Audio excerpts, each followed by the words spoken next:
Today's morning medicines. I got three of them because they're small. The balsam, balsamum, probably Balsamum peruvianum. That one has been proven, and it's got more to it than Balsamum tolutanum, talutanum. I should really practice these words before I get up here. Balsamum. I'm more studying and trying to pull out the good points of them so I can, do them justice. Balsamum, balsamum. That sounds right. Tolu, tolut, tolutanum. Balsamum tolutanum. Balsamum peruvianum.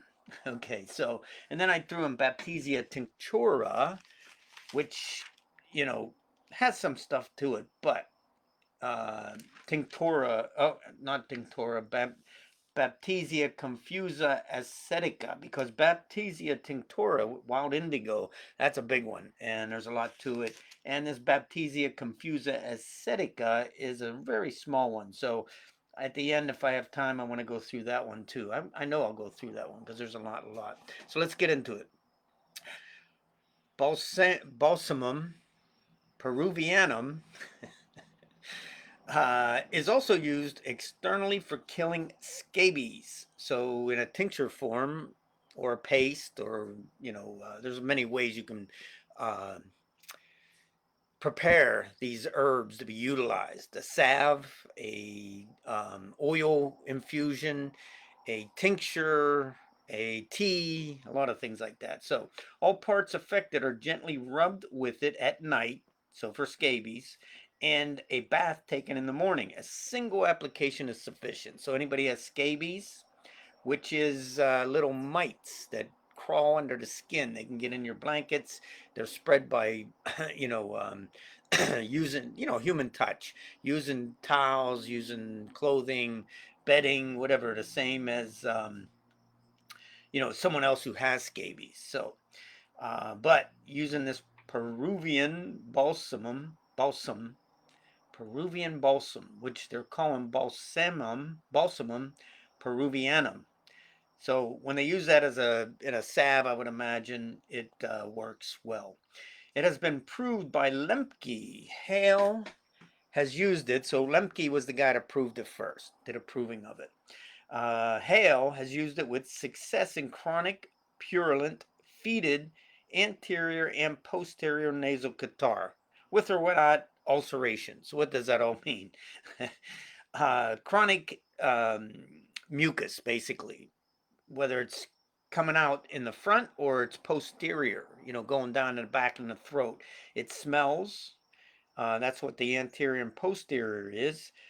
Nasal catarrh. So the catarrh is thick nasal stuff, thick mucus, whether it's going down the back of the throat or the front. And you could have ulcers in the throat, in the nose and that from it. He says that a cerate of balsam is the best application next to glycerol of aloes. Okay, indolent ulcers. Okay, so you're applying it to ulcers and that. You're, like I said, you're using either glycerin or you're using a cerate. What is a cerate? I don't know, but you're preparing this balsam and applying it to ulcers and stuff. Also for cracked nipples, cracks in fingers and palmar surfaces, so cracks in the palms and the fingers, fissured and chapped lips. So a lot of chapping in that with this one, skin stuff, and you can apply it topically to help that. Peruvian balsam, it's probably in a lot of the creams and that they sell for cracked hands and that is used locally as and I don't doubt if you put it in chapstick, it would work well. Stimulant to raw surfaces in indolent ulcers, scabies, cracked nipples, promotes granulation. So granulation, calendula will do the same to your skin too. Removes the fetid odor, so removes that smelly part of whatever's going on. A 1% solution in alcohol or ether may be used with the atomizer in respiratory disorders. So an atomizer is, what do they call that thing? You put the herb or whatever in, the essence in, and you turn it on and it get a steam out of it. That is the, well, it's an atomizer. Anyways, I know there's a name for it today. But if you have respiratory disorders, you put that in your atomizer and the steam comes up and it helps clear things up. Internally, it is used as an expectorant in chronic bronchitis. So I guess you could take the tincture internally for the bronchitis. Peruvian balsam has been chiefly used empirically in catarrh, tuberculosis, bronchial catarrh. So that's all just mucus with that bronchitis or tuberculosis. Copious, purulent expectoration. Sputa is thick, creamy, yellowish, white. So that's what it can be: yellowish, creamy, or white. Loud rails at night with sweats and hectic fever. So hectic is fever is cold, hot, very extremes of it. Nasal catarrh, cracked lips, nipples, chronic bronchitis, debility, and hectic fever is a 3. So they're just worn out. They've got this fever, and it can be from bronchitis or tuberculosis or influenza, whatever, but they've got this debility and this fever, which is going, they're hot 1 minute, they're cold the next. Cough, purulent, expectoration, tuberculosis, mucus type, vomit in lungs. Now that's interesting because they'll be coughing up a lot of mucus, and then it'll cause them to vomit, and it can go into the lungs. You would consider Balsamum Peruvian. Loud rails in chest. Calisulf antimonium tarp has that. Now I used the antimonium tarp on myself for COVID, so it didn't like really settle into my lungs, especially since I had bronchitis when I was young, and I have some kind of miasm there that is affected to the lungs. As you'll notice, I'll get up in the morning and I'll cough and sneeze a lot, but I'll still have that mucus when I come to talk. I can feel it right now too. And yesterday I felt like crap. I don't know who. My wife's glands are swollen. What are they called? The lymph gland is swollen on the left side. Yeah, so it's swollen on the left side. She started out, she said, I got a pain in the ear. I gave her a medicine. It wasn't the right one. And then I realized she's got something going on. It's in the throat, and the pain's just going into the ear. So I gave her streptococcus. That didn't seem to work. So I looked it up, and basically graffitis seemed to be the one. So being I felt crappy yesterday too, I took some graffitis in a bottle of water, took a little bit of it, gave it to my wife, left myself go, didn't eat or do nothing for about an hour, gave it to my wife, and we'll see if that takes care of that. But yeah, so this is very good for tuberculosis. And if they vomit in their lungs, this could probably help. There's other medicines that would be to pull that out. Uh, I can't think of the guitar player's name that threw up and died of his vomit. It's right. I can see his face. Anyways, you probably know who I'm talking about. Fever, hectic fever at night, and night sweats. So they're sweating when they get hot, and then they get a chill with irritating short cough and little expectoration. So there can be purulent expectoration at times, and there can be no expectoration at night when they're coughing, but it's they got all the sweats and that and hectic fever from the hectic fever. Sticking and cutting in urethra, urination more frequent and copious, okay, but it can be scanty with much mucus in it. And this, we think of catarrh as mucus in the nose and lungs and things, but it can be in the bladder and it can be in the kidneys, the spleen. Uh, so the kidneys have, uh, with the urine in that, have much mucus in there and sediment. So it's a mucus type of sediment. Doesn't say it's red, brown like some medicines, but this one is just a mucus. Catarrh of bladder. There we go. See, like they say, you can have mucus in your bladder. Mucus is basically trying to envelop whatever's going on with your body. And the body's trying to fight the infection, the disease, the sickness, the flu, whatever the bug is, or whatever the thing is going on. So you're having catarrh or mucus of the bladder. Chimafuga is the medicine that would have the catarrh of the bladder. How would you know you have catarrh of the bladder? Well, you're spitting mucus out of your urine, so that's one way.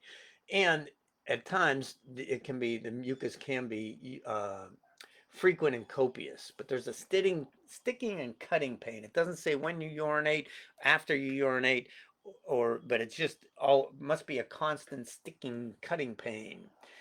Okay, limbs, oppression of pain in right wrist. So the right wrist has that pain, and then you have severe pain in left tibia and a boring pain in the right tibia. So both the leg bones, the shin bones, basically, is what it is. The left has a severe pain, the right has a boring pain. But there's the wrist, they can't move the wrist much. So, very loose cough, bronchitis, and tuberculosis. Those two, they have a very loose cough with much mucopurulent, thick, creamy expectoration. And like it said, it can be yellow. Where did it say that? I think I read it. It said it could be yellow. So, and yellow, when you start getting in yellow, that's more infection. And infection would be hydrastis, calibic. There's a few of them that would have that yellow part of it. But this this balsamum Peruvian has much thick, creamy expectoration with bronchitis or tuberculosis. Cough, mucus is purulent expectorate. Tuberculosis of mucus type. So that's the type of mucus. And there's a lot of, you should be blood in that with the tuberculosis. And it says vomit in lungs. So when they're coughing, they obviously get vomit in lungs. This one would be considered with that. Profuse, thick discharge in the nose. And that's that posterior and anterior. It's either coming out of the front or going down the back into the throat. Eczema with ulcerations on the nose. Chronic fetid nasal catarrh, so it stinks. This mucus coming out of the nose stinks, whether it's in the throat or coming out of the front. Bleeding right nostril, so that right nostril will have blood coming out of it. Oceana, which is rhinitis. So there's just a basic infection in the nose constantly with ulceration. I know someone like that, and this could be balsamum. Peruvian could be considered for that person. Okay, vomiting food and mucus. So that's what I say. They got a lot of mucus in that. They're vomiting, and they'll probably having dyspnea, can't catch their breath from all the coughing and the mucus. They suck in the vomit into their lungs. Catarrh of stomach. There's more mucus in it. So that's a lot of mucus with this remedy. Balsamum Peruvian. Mucus diarrhea, stool. So there's mucus in the diarrhea, mucus in the urine, mucus in the bladder, mucus in the stomach, copious liquid stool. It's painless. So they just got lots of liquid stool coming out that's painless. Passage of blood with normal stool. So there's more blood there. And I'm surprised there isn't blood in the lungs, where they cough it up. Scraping in larynx in forenoon, dry cough. So the larynx feels scratchy.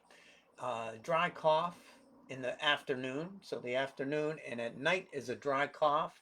Other times it is very thick and copious. Continued scraping of faucets. So there's a lot of scratching and stuff going on in the throat. All right, let's go to Balsamum Tolutanum. I might have said that right. And this one I'm just going to read because they didn't, it's not proven as much. Now, I don't know if you can, if you prove these medicines, did a bigger proving on these, you'd get more out of it. But this one, that Peruvianum, was very good. That they got enough out of it to tell you that tuberculosis and bronchitis and things like that, and different kind of hectic fever and things. So you would go under the fever, if someone had a fever like that, cold and chill, you'd go under the fever section of the repertory, and then you'd go under there to hectic fever. If you can get something to narrow it down more, you get less remedies. But with whatever medicine or remedies, medicines you got under that hectic fever, under fevers, because there is a fever section in the repertoire, you would get a bunch of medicines that you would start looking up. And Balsamum Peruvian would be one of them. So Balsamum Tolutanum. Let's see, that's a very short one. Balsamum, okay. Chronic bronchitis with profuse expectorations. So again, antimonium tart, balsamum peruvium, and baxillinum. Those three would be considered with this remedy.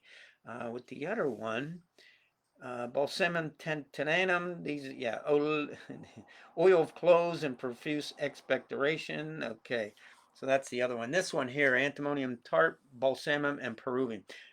Per, uh, Balsamum peruvianum. Baxillinum also. So chronic bronchitis with profuse expectoration, which you had, so this would be like if you just can't get rid of it, and you might be given Peruvianum for the tuberculosis or bronchitis, not going away, not going away, and you try some Tolutanum, that could be the final cure. You just never know with remedies which one is exactly the one. Each person's an individual. You may be missing something in your case taking. You may not get a good answer from someone. You might not be asking the right questions to get the good answer. Just like my wife's foot. Now I'm thinking I got calendula because she had her Achilles tendon torn, and that's balling up. And I already did Calcarb, which she may just continue with that. If that, Ruta, I don't know why I don't know. That's why I say some of these cases can be quite taxing on you. And then there was one, cannabis sativa had said contraction of the foot after walking. So that could be it too. So what do? You try one, and you should stay on it longer. She's on. I give her a bottle of water. That's usually 2 days, and if I see some results, we keep going. But a lot of times we just let it go by the wayside. So it's been a lot of different medicines. Now cannabis sativa has that contraction in the foot. Now calendula is for any tears, rips, to repair tissue. And that could be what's going on. Her tendon was cut when she was young, and her Achilles tendon was cut when she was young. So did that loosen up, and is that, pulling down in there now and causing that bump in her foot? That was my first thought. So Ruta is for tendons and that, but this cannabis, calendula, will repair those kind of things. So is that, I may try just get her on calendula for a little bit. All right, so that's Balsamum peruvianum and Balsamum tolutanum. Very good for bronchitis. Tolutanum is, and tuberculosis and bronchitis for Peruvianum. Okay, Baptisia. The reason why I'm doing this one today is to get ready for tomorrow's Baptisia is a big one. Confusa acetica. Baptisia Confusa acetica. These names. Tincture in all potencies. A case simulating typhoid was rapidly relieved by the remedy, showing its relation to Baptisia tinctura.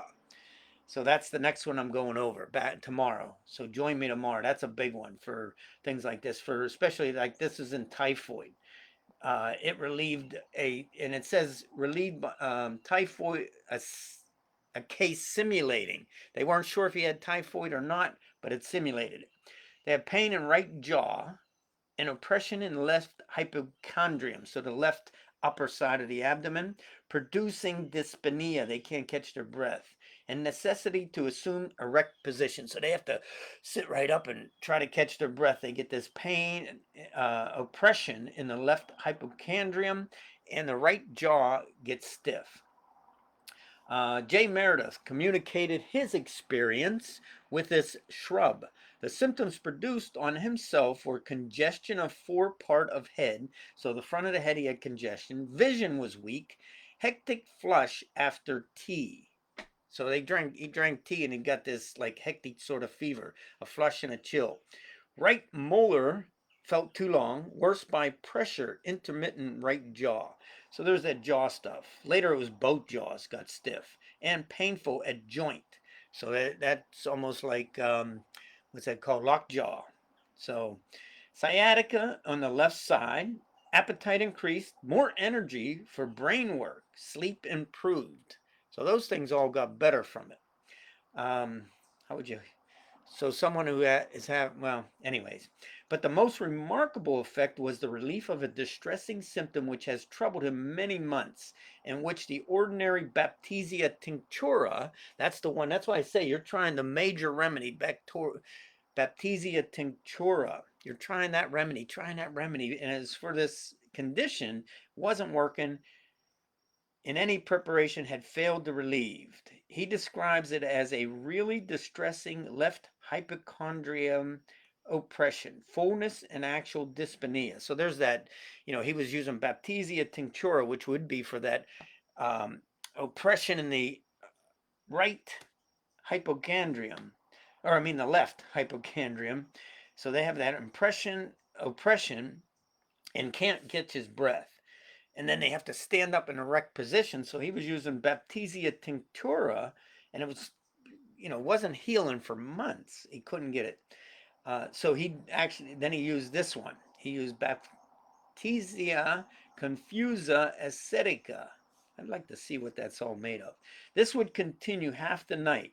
It was uninfluenced by eating, so eating didn't help. The distress was located either in the spleen or splenic curve of colon. So anywhere down in the spleen there, things were. He felt like it was going where the problem was. The Baptisia Confusa Acetica seemed to relieve the part very rapidly, causing something to move to the left and downwards, after which he went to sleep. So that just goes to show you that using Baptisia tinctura, which has been proven, it's got a lot. This one is one of the polycrests. It's good for a lot of things. Where is it? Esophagus stricture, eye disorders, gallbladder disorders, gastric fever, headache, bilious, hectic fever, hysteria, influenza, mumps, miscarriage, threatened plaque, relapsing fever, septic fever, sewer gas poisoning. So, yeah, that's probably carbon monoxide. Shivering, stomatitis, strokes, tabes, mesenterica, tinea captis, tongue ulcerated, toxemia, tuberculosis, typhoid fever, vaccinations, typhus, variola, and worms. So that's what all Baptisia tinctura is good for, tincturia. So he was using it to try to get rid of that dyspnea from that oppression in his hypergastrium, which is the upper part, left upper part. It was in the left hypogastrium, upper part of the abdomen, and it would come on, and he'd have to sit up straight and catch his breath. And Baptisia tinctura, which is the polycrest, which most people would go to, wasn't working. He went to a smaller remedy, which was Baptisia Confusa Acetica, and that seemed to relieve. What's it say? This would continue half of the night. The distress was located. Okay, to Baptisia. The distress was located either in the spleen or splenic curve of the colon. The Baptisia Confusa Acetica seemed to relieve the part very rapidly. So for months he's taken Baptisia tinctoria, and this Baptisia Confusa Acetica relieved rapidly, causing something to move. So it felt like something moved to the left part of there, downwards, from the left downward, and he went to sleep. I don't know if he crapped something out after that. I don't know what was going on, but yeah, it just goes to show that some of these littler medicines. Why do I go over all these medicines? Number one, I learn a lot. At night, or right after this, I'll get my board and I'll sit down and do the next medicine and look through all the symptomology and write down the most important things that I see in these. And I try to get in what I can, because I'm putting these in my community so that if someone's considering a medicine and looking, they can go right there and listen to that and say, "Oh, yeah, there's a symptom that I was looking for." Um, that's number one. It helps me. It goes in my community. And when I put it out, people, I know the guys that when I was working, them guys, they would be like, what are you talking about? Even when I was doing, uh, the tech guys, I was like, okay, let me put this in there, Baptisia tinctura. They're like, what are you talking Greek? So it may sound like that, but these are just medicines, and they named them. Whether they were the what was this river sponge was Badiaga. Badiaga is Russian, I guess, for sponge. I don't know. I'd have to look that up, but Badiaga was sponge, river sponge. You know, these ones are a an herb or a tree, the balsam tree. So each one that I do and I put it out, people, man, what is this? And if they do hook into what I'm showing and teaching, they'll, eventually they'll say, man, there's a lot of, homeopathic medicine that is a science. It's got a lot of remedies that are behind them. And why do they know what they're good for?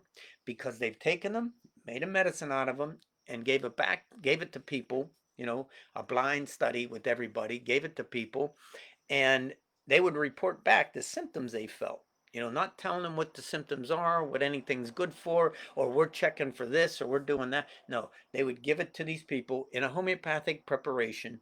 The people would take it long enough until they got these symptoms. Now, when they get these symptoms, they write them down. They bring it back, give it to the person. They match them all up and see, what the major symptoms are for these medicines. They write them down. They put them in a book.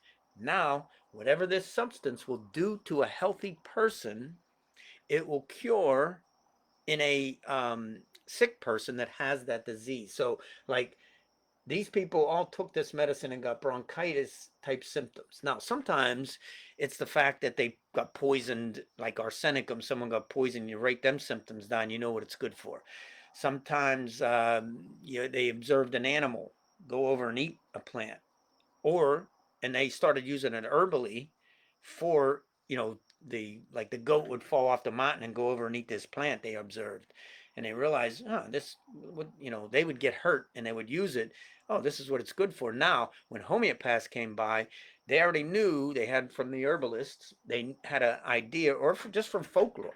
That's why I read the folklore every morning, because that folklore is very valuable. That's why they talk about the hair of the dog that bit you. That's the principle of homeopathy. Like cures like. You were drunk the night before, you take a drink and you'll feel a little better. I've never seen that happen, but not for me, anyways. But, anyways, you basically, that's a vicious cycle you don't want to get into. But if a dog bit you, rabies, what was it, rabies? I'm doing I'm putting together a course in emergencies and that, and if a dog bit you with, it's lysine is it? If a dog bit you with rabies, they would take the saliva from the dog, right, which is lysine. I'm pretty sure, lysine, and they would make a medicine out of it, and they would give it back to you. Lysine, Lyss. Lysine, rabies nosode. Yep, lysine is the rabies nosode. So if the dog bit you and had rabies, they take the saliva from the dog. That's what's so great about homeopathy. You can right there make a medicine. Take the rabies out of the saliva from the dog. Hopefully you can catch it and you don't get bit by it, and then make a homeopathic medicine out of it and give it back to you, and you would that would take care of the rabies that the person has. So they basically, you can be out in the woods and someone get hurt, and you can make a medicine out of a plant, out of a mineral, out of a whatever. Like I was saying yesterday, or the other day, the lady they were all seasick, and tobacco is a good seasickness remedy. She took she didn't have any remedy, or didn't have that remedy.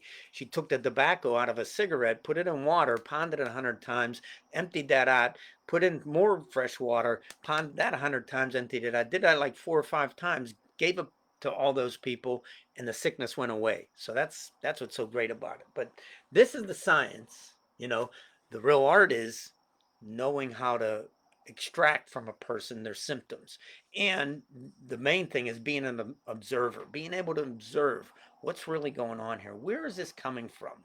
Is it a headache because of the stomach? Is it a headache because of the stress? Is it a headache because of, whatever? You got to perceive where it's coming from. And usually you know, when you ask questions, when did this start? And later in their life or earlier in their life, they had some kind of trauma that led to this. That's when it began. So, all right, that's morning medicine. You can age, but you don't have to get old. Tomorrow's Baptisia tinctura, which is a big one for a lot of good symptoms. So, these ones were bronchitis, tuberculosis, skin stuff. What was the other one? Yeah, bronchitis and Baptisia confusa. He used for the not being able to catch the breath and a pain in the hypogastrium. Unlike and he was using Baptisia tinctura, and that wasn't working. So that confusa actually cleared that up. So, all right, that is morning medicine. See you tomorrow.